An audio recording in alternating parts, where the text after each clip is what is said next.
This week, the U.S. military began the months-long process of draining 104 million gallons of fuel from underground tanks in Hawaii. It comes nearly 2 years after a leak at the Red Hill facility contaminated the water supply for nearly 100,000 people. But before the Navy could warn them, thousands of residents began complaining of illnesses such as migraines, rashes, vomiting, and boils. Many fled the area. Adam Yamaguchi met with some who couldn't leave and are still suffering, even as the cleanup begins. Some of the medication is for skin. This is all migraine. Oh my gosh, the list goes on and on. Noreen Tuck moved her 3 children to Hawaii for a fresh start in 2021. But within months, their lives were upended. Were you on any of these prior to exposure? No. Nothing. Though the initial symptoms like nausea and vomiting have subsided, many more troubling ailments persist. My youngest girls, their brains, I think, were most affected by the exposure. My daughter was dealing with severe depression and anxiety. You know, she was a 10-year-old who was contemplating suicide and ending her life. But Tuck and her children aren't alone. They're among 2,000 people sickened after ingesting jet fuel that leaked into the drinking water supply of 90,000 residents living on or near the Pearl Harbor-Hickam Air Force Base in November 2021. The Hawaii Department of Health confirmed the water contained petroleum 350 times the level considered safe, as well as antifreeze, household cleaner, and high levels of chlorine. I'm exhausted. Every week, affected residents meet to share their experiences and provide support for one another. My fear is water. I fear the water on this island. I tried to commit suicide twice since the water because I feel like such an epic failure. And I'm really afraid that one day I can't hold it together, see my kids suffer like this. Texas-based attorney Christina Bayer and a Honolulu team represent Tuck and over 7,000 residents in a tort claim against the U.S. government.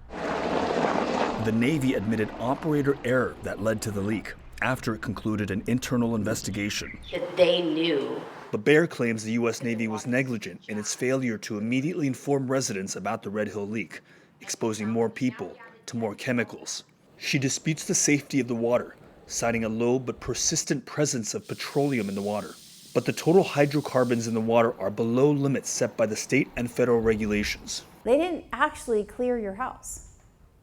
They didn't properly flush any of those houses. So the reason you're having burns when you're showering is because there is still jet fuel not only in the pipes, but also in your water heaters. Bayer says 68% of her clients reporting illnesses are still experiencing ongoing symptoms they attribute to the November 2021 exposure. What are your clients looking for? Is this about monetary compensation? It's about accountability first. They want people to know the truth about what happened. And they want to make sure that it never happens again. In January 2023, over a year and a half after the leak, the U.S. Armed Forces Combined Defense Health Agency opened the Red Hill Clinic specifically for patients with illnesses potentially linked to the contaminated water. We spoke with Major General Joseph Heck, Director of the Defense Health Agency for the Indo-Pacific region. We've spoken to countless individuals who are still experiencing symptoms. The government is saying that the water is safe, so how do you account for the discrepancy here? Hawaii Department of Health has declared that the water safe for use and consumption. Doesn't mean that individuals cannot develop maladies due to any other reason if they turn on the tap and they run water on their skin and they develop a rash or a boil or some concern. Please come see us at the Red Hill Clinic. Let us see you, let us evaluate it, and let us determine whether or not it can be attributed to the potential exposure. The Red Hill leak and a prior leak there a few months earlier contained JP5, a petroleum product that, according to the CDC, may cause liver damage and neurological disorders.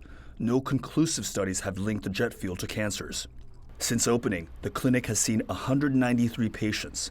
Many affected residents expressed reluctance to going to military facilities. The Navy, Department of Health, and the EPA declared the water safe after the Navy removed the contaminants by flushing out the system with water.